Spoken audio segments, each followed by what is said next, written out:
Welcome to Design Your Life in Business, the podcast for leaders by Bright Mind Consulting Group. We give you the necessary tools to help you become the architect of not just your business, but your life too. I'm your host, Jevon Wooden.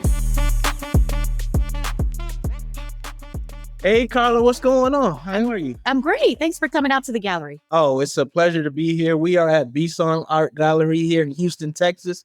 Make sure you check it out. If you haven't already, you can see some of the pieces that are behind us. It's absolutely beautiful. Carla, I'm so grateful and so thankful. This has been a long time coming. First question I want to ask you is, who are you? I am someone who loves art, and I am drawn to art. I'm drawn to artists, and I decided I really wanted to have a career in the art industry, even though I didn't know what that looked like at first. But as I kept learning more about being an art gallery owner, learning more about being an art dealer, then I figured out a way to become one. That's pretty awesome. Now, when we talk about male-dominated fields, this is definitely a male-dominated field. So how did you get in it? And talk us through some of the obstacles you faced along the way. Mm-hmm. And funny enough, I didn't have a background. I didn't study art in college. I went to university and studied finance and business. And so I took the road first of having a career in finance, and I worked in the investment banking world for a while and just kept going to art galleries, kept talking to artists, kept talking to art dealers, just being more and more intrigued. And finally, I realized one day, I think I'm going to open a gallery, keep my day job because I don't know what's going to happen, but I'm going to dream. You have to fund the dream and learn more and more. I knew I had a large learning curve. So I kept studying, going to art fairs, traveling, going out of the country, domestic art fairs, and just keep learning. And I decided, well, I know also a lot of great artists. So I'm going to just open up the space, bring them in, serve wine, serve appetizers, and have people come in and just enjoy what's happening. And if we sell some pieces, that would be amazing. But even if we just have that dialogue, I would be happy with that as well. And before I knew it, after exhibition and exhibition, it just kept growing, the context. This is a big relationship industry. And so I enjoy meeting new people. I enjoy talking about what I'm passionate about. And one great thing about art is many people from all different backgrounds who love art come together and talk about it and enjoy it. And so it wasn't hard to make those connections, and we just gravitate toward each other. That's pretty dope. And yes, when you talk about it, everyone has like a different vision and understanding of what's taking place in the art. Mm-hmm. So how did you like develop that eye to know exactly what pieces you wanted in your gallery? It took a long time of looking at a lot of art, and my eye has developed throughout the years as well, too. The more that I even speak with artists, I even spoke with art educators, too. So there are certain things that, let's just say the word color theory. So the word color theory means there are certain colors that complement each other. And then there's also consistency and technique. And so when someone says, I like abstract work, but I don't understand it, after a while, you can develop your eye to know that certain artists have that understanding of color theory, of technique, of what looks cohesive. And then the artists that might just not go that direction and doing their own thing. They always say there's no wrong or right way, but understand the rules in order to break them. And so I know the rules. I love that. Understanding the rules in order to break them. Now, you are someone who I consider really a change maker, someone who has paved the way in this field. So tell us a little bit more. You just donated to, was it Prairie View? Yes. Right. So tell us a little bit more about how important it is to give back. Yes. Another artist friend of mine, Lauren Luna, and I formed what we call the Dream Effect Foundation. And so we do exhibitions and do fundraising activities to raise funds to donate to art students, many times minorities, and then also individuals who want to have their first art exhibition, but they don't have the cost or the materials to create the work. Many people don't realize to even put together a cohesive show, it costs. It's not, art supplies is not cheap. Right. I went into the store one day and looked at one of these boards and I was like, wait, what? Right. And I have many friends that their family or friends will say, hey, well, you love to create, so just make me something. And one friend said, okay, I will for your birthday or because it's a gift, you're somebody I care about. I will create something for me, but do me a favor, go into the art supply store and this is what I need for you to pick up. And when they went in and bought the supplies, they're like, I had no idea. And she said, I did that on purpose because I just really need you to value not only my talent, which you love and I appreciate, but what goes into what I'm just gifting you. We're not out here just diddly daddling around. Absolutely. It is an Absolutely. investment. And also those who pursued a higher education in art and received their master's. As my partner who her and I are doing the Dream Effect Foundation, she has her master's. And she noticed in her class studying art, there weren't many minorities. And so that was her passion in saying, I want to help more minority students pursue art as a degree. And sometimes in our community, if we do have support from our parents, they're saying, no, you better be an engineer, a nurse, a doctor, or something. Make that money. I'm not going to spend this for you to get an education so you can draw. And so when I meet a parent who's being very supportive of their artist child, I just want to give them a hug because it's so important to have that support. But I definitely understand we don't always have it. Yeah. And that's something like my nephew, he loves drawing. And I always said, like, we have to cultivate that gift. Because I put pen to paper in my mind. I'm drawing something amazing. On paper, it looks terrible, right? Similar with me. People ask, am I an artist? I say, I stay in my lane. So I love the business side of it. I love connecting art admirers with artists. And I love teaching business skills to artists who want those skills. But no, I'm not showing anyone what I can do. No one wants to see what I do. Absolutely. Yeah, that's all right. You are making an impact in a different way. Earlier, you mentioned that you were in an investment bank. Mm-hmm. So what did that transition look like? And I believe, was it Goldman Sachs? Yes. Yeah. So you worked for Goldman Sachs. A lot of people would be like, wow, what? You are tripping. I know you're making money. So what really was the catalyst to make that transition for you? Goldman Sachs is a great opportunity. Let me start there. It was a great opportunity and so many great benefits of working for that company. I do feel some people have other issues with the organization, but the department I was in, natural resources, I was surrounded by, even though they're professionals, they were geologists, petroleum engineers, and we supported the bankers and some of the decisions that they made. And I really looked ahead and saw the people retiring from the industry, just oil and gas or banking. And it just wasn't for me. I didn't see myself being in that industry until 65 plus and then retiring. So I felt life is short. You have to do what you're passionate about, but you also do have to make an income. And I realized if I don't step out and attempt to do what I'm passionate about, what's been on my mind for years, I'm going to regret it. Yes. And so I read a book, it's slipping my mind the title of it, but it was a woman who said that she worked in hospice and talked to people their last final days, final weeks. And they said the number one regret was living a life according to other people's standards. Yes. And that stuck with me that, yes, it's prestigious to work with one of the top investment banking firms in the world. Yes, it's prestigious to be able to make quote unquote more than a certain amount that people say, well, that's a good amount. What do you have to complain about? But I would have been one of those people if I never followed in this dream of wanting to be an art dealer, or if I didn't even have a gallery, assist people in acquiring art. I could have been just only an art consultant without a space, but I would have done something in the art community.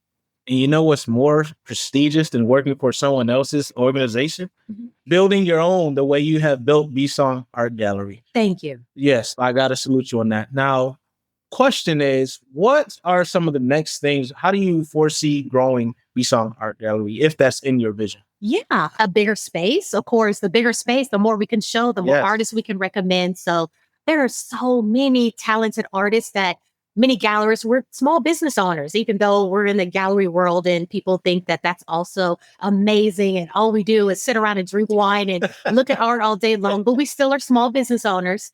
And I receive artist submissions, probably 10 a day. So in a week, I mean, close to 100 artists want to work with me. And I would love to work with probably 20 of those that I receive, but just because of resources, just because of also building our relationship with collectors, it wouldn't make sense to have a roster of working with 100 artists and we're still building with our collectors. So it's important to have that equal supply and demand as well.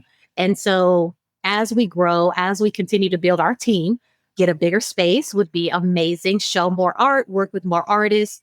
We have a lot of art in corporate collections. So there is a JP Morgan branch location in Fifth Ward area that we have some original artwork at that location.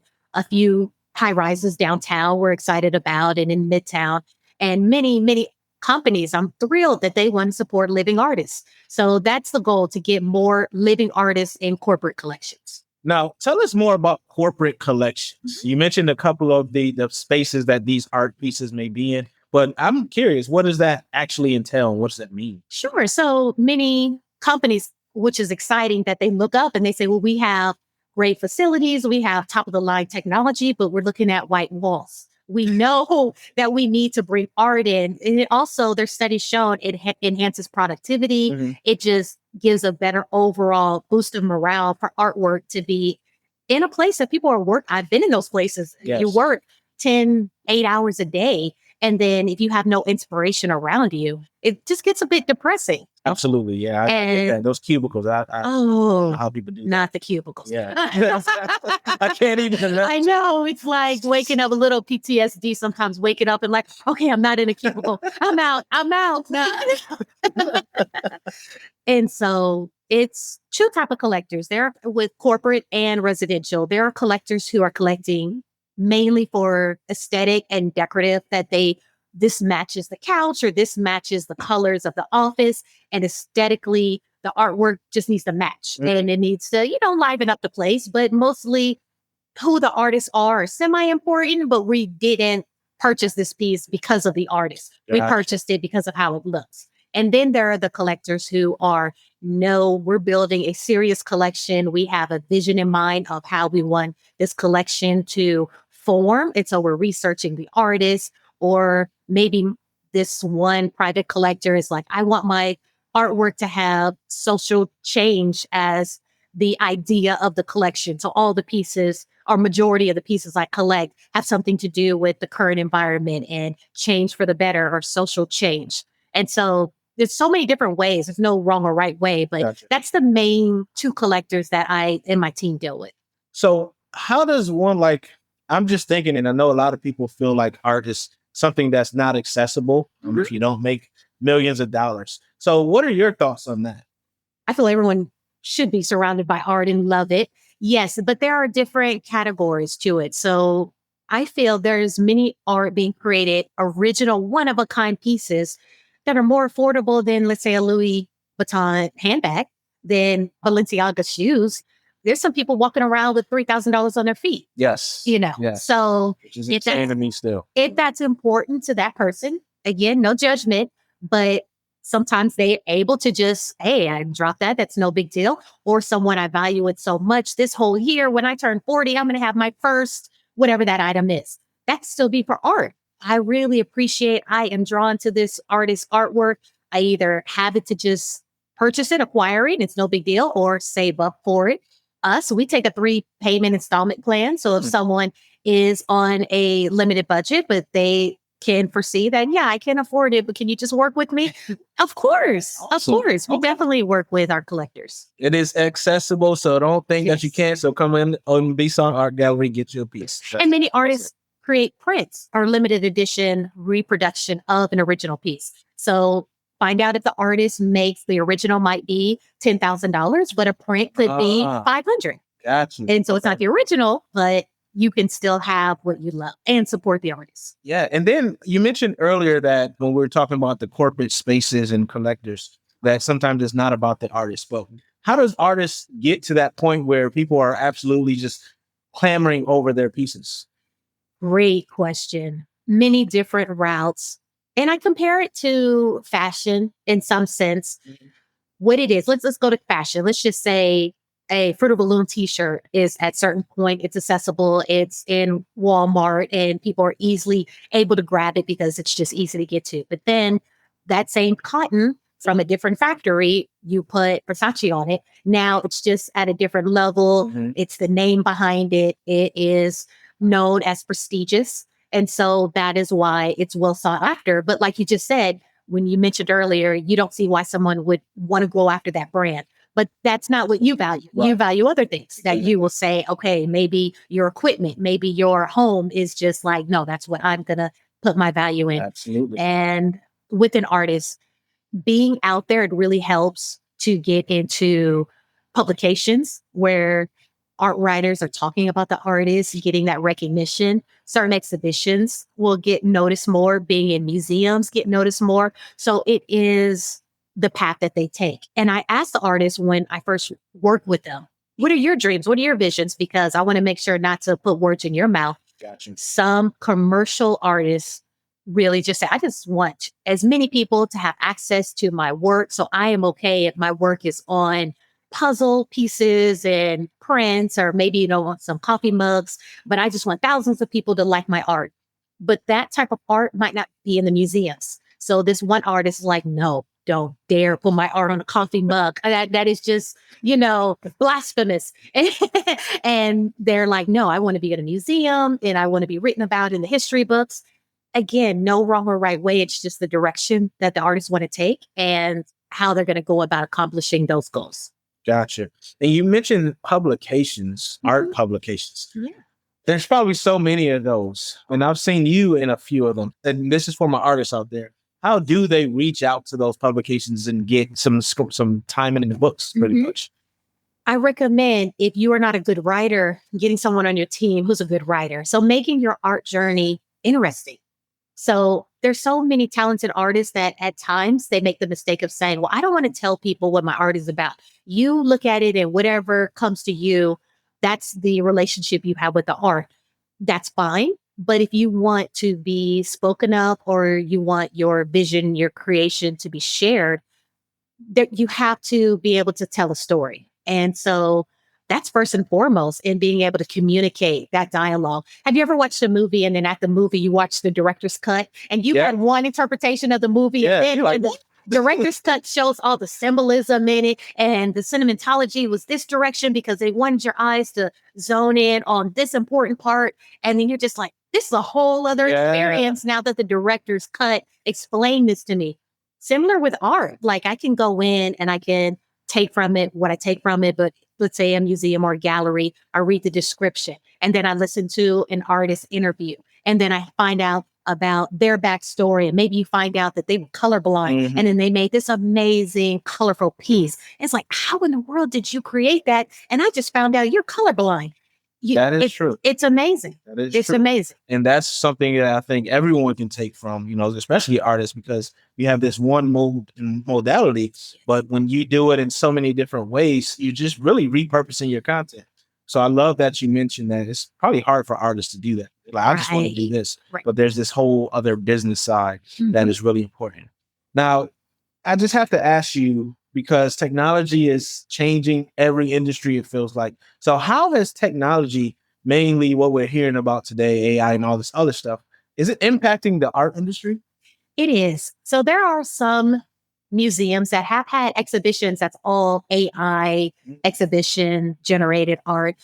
I can only speak from my experiences and what I'm doing. So personally, I have not had an artist have an AI generated exhibition. Having friends that are attorneys and copyright and intellectual property attorneys, and the little knowledge that I've learned from them, there's just more to understand. So I just want to be a little bit careful. From my understanding, and there might be different programs that do different things, but from my understanding, AI, you communicate to a program.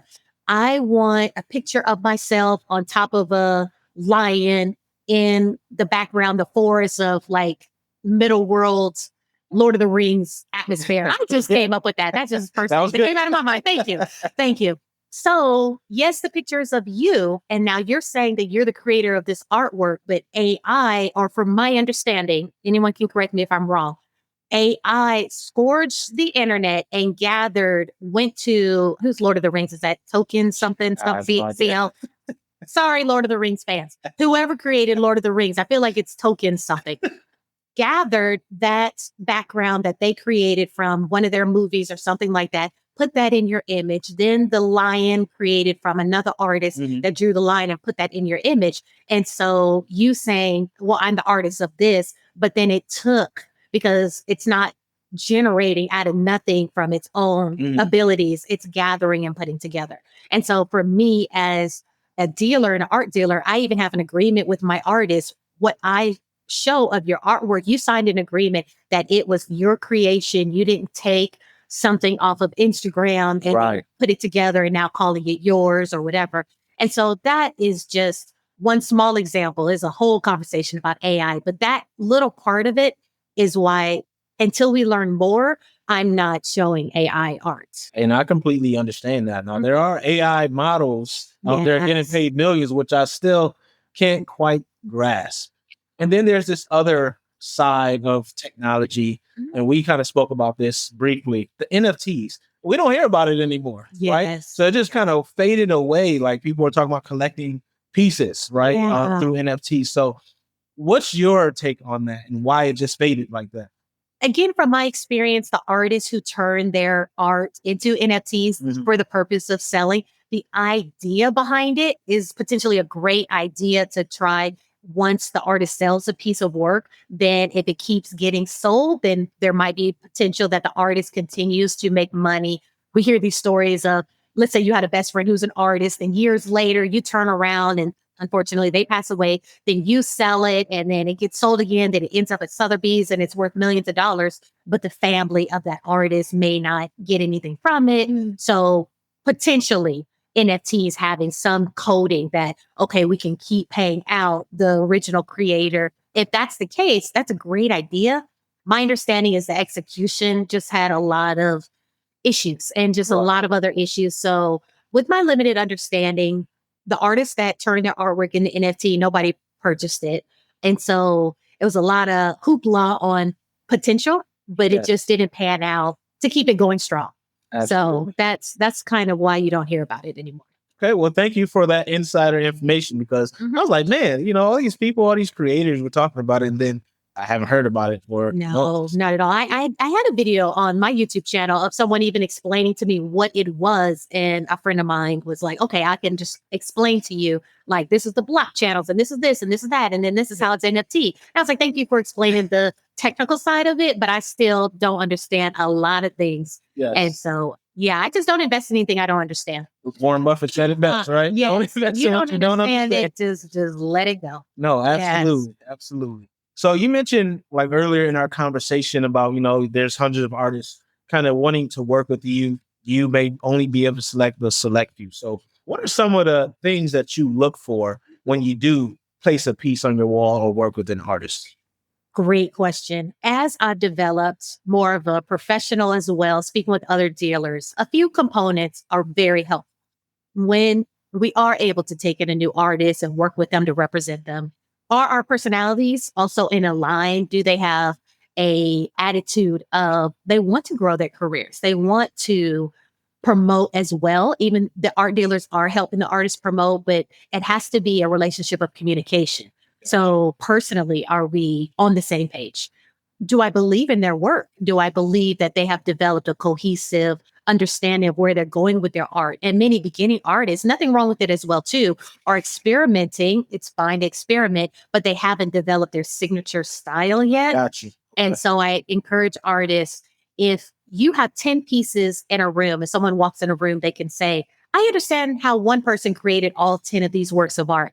And at times in the beginning of some artists' careers, it's just not cohesive.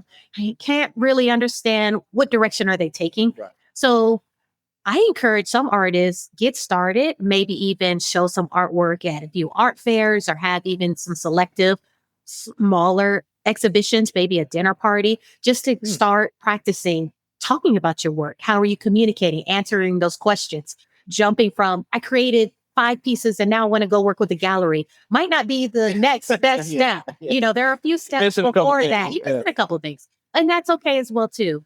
And finally, I really feel many collectors that are doing extremely well and growing, and they also enjoy consistently making art. Some artists are like, no, every single day or at least every few days, I am working on my craft and I am creating. And there are some artists that no, when I feel the inspiration, and that might be once every 3 months, I'm going to create something. Right. For me, it's better to work with the artists that are consistently creating. Gotcha. And I have a question about, you mentioned living artists earlier. Why is it that so many, outside looking in, it seems like so many artists, they only get the recognition after they are long gone? Many are before their time. They develop a new technique that the old world masters, when we find certain individuals that now the museums will tell us no one was doing this technique during that time. So when they started doing it, the professionals of the time is like, what is this? What Mhm. you know what I mean? And then the appreciation grows later. And then once they transition on, then that demand is available. They're unable to continue to make more. So the value goes up because Gotcha. that artist is no longer with us. Gotcha. Okay.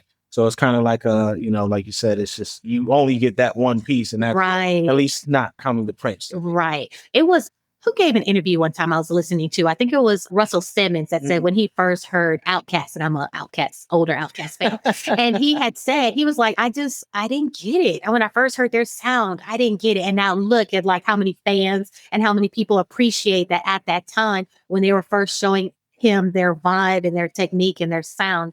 It wasn't what was out there at that Right. time. Right. But now he came back and kind of apologized and like, no, they're a big hit and everyone loved them. But when I first found it, I was like, what is this? Similar to the art community. No, that makes perfect sense. I mean, when you're used to a certain thing, right, Mhm. it is really hard to adapt to change. It's like, what the heck? I can't understand. Like you said, you can't invest in what you don't understand. So, Exactly. from their standpoint, I completely understand it. And a lot of dealers have to really go out on the line because we are saying we would like to believe that we're bringing work out and showing others that we don't see everywhere. And Right. I unfortunately have had to tell artists, you may not fit within a gallery because your work is a little bit too consistent with what a lot of people are already doing. And Got it. so if I feel what you're showing is something similar to anyone going into the mall or a store by the beach or something that seems similar to something you can get in kind of a souvenir shop,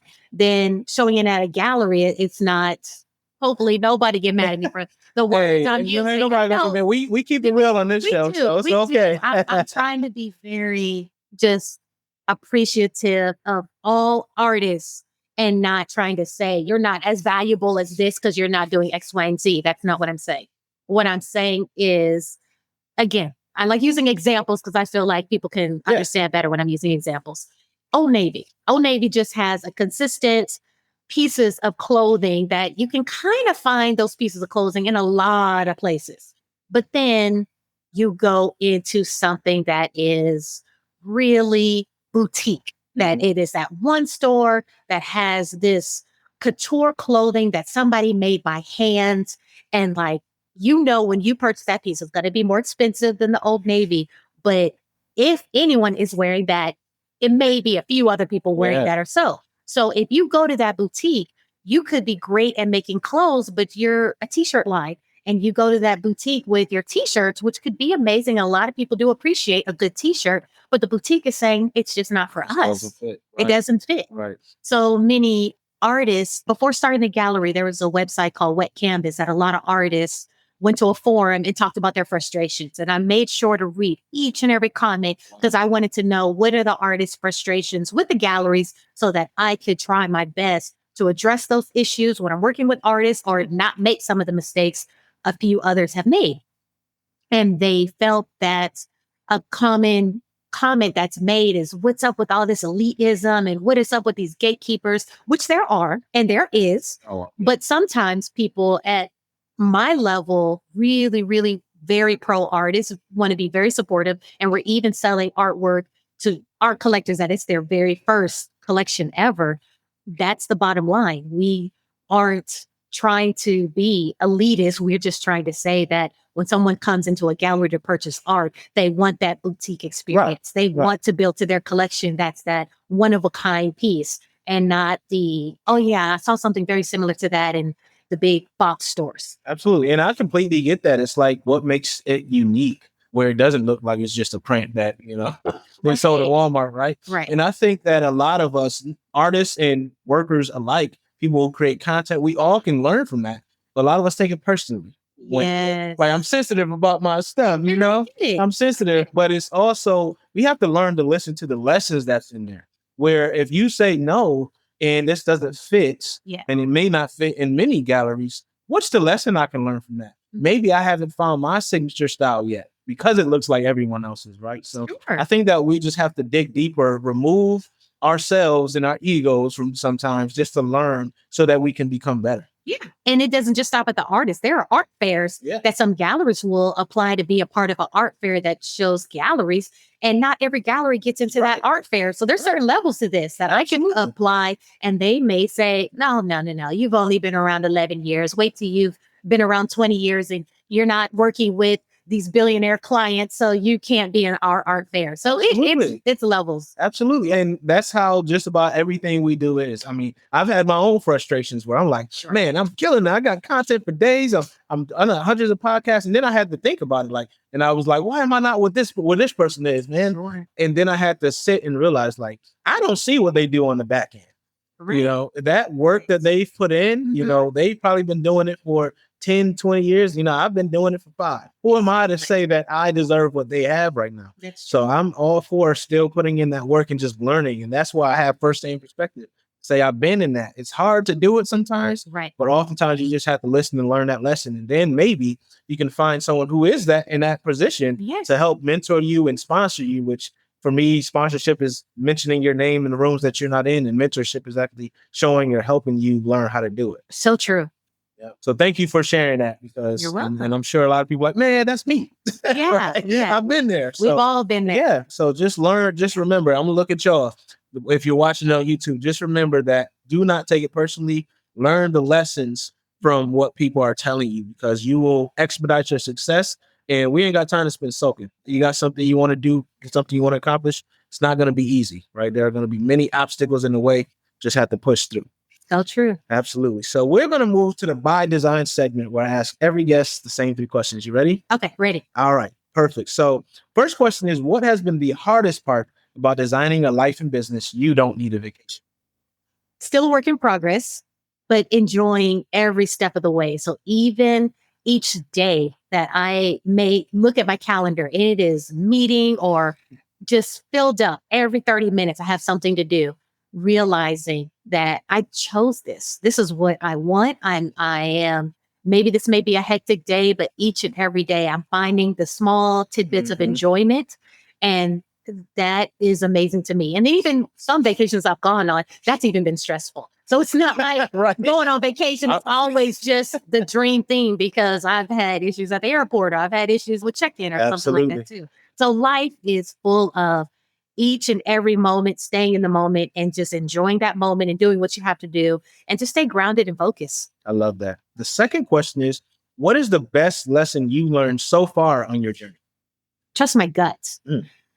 I feel the biggest lessons I've had to learn many times is my gut saying one thing. Maybe it's about a person. One example, many examples, but let's just say with people that I'm either going to collaborate with or something, or potentially an artist, or potentially a collector that ended up being someone that was difficult to deal with. Not always just saying, I'll give them the benefit of the doubt. Oh, maybe I'm just tripping. The person hasn't done anything or whatever, but it's just an energy that sometimes somebody can come in the gallery and the energy is sucked out of the room. And I'm thinking to myself, what is wrong with me? I'm probably just jaded from X experiences being in corporate America, and I have no reason to feel the way. And then every time I said that, I was like, that's why. They gave me a reason to believe that's probably why you felt the moment you came around their energy, it was just off. And so now I have learned, trust my gut, and trusting my gut has not stirred me wrong since. And that's recent. I want to say I started developing that within the past 2 years. That's a major key for a lot of us. And I will say, I'm not ashamed to admit it, that women have that gut feeling. It's way stronger than us guys. We need to learn from y'all somehow, because y'all are usually always right.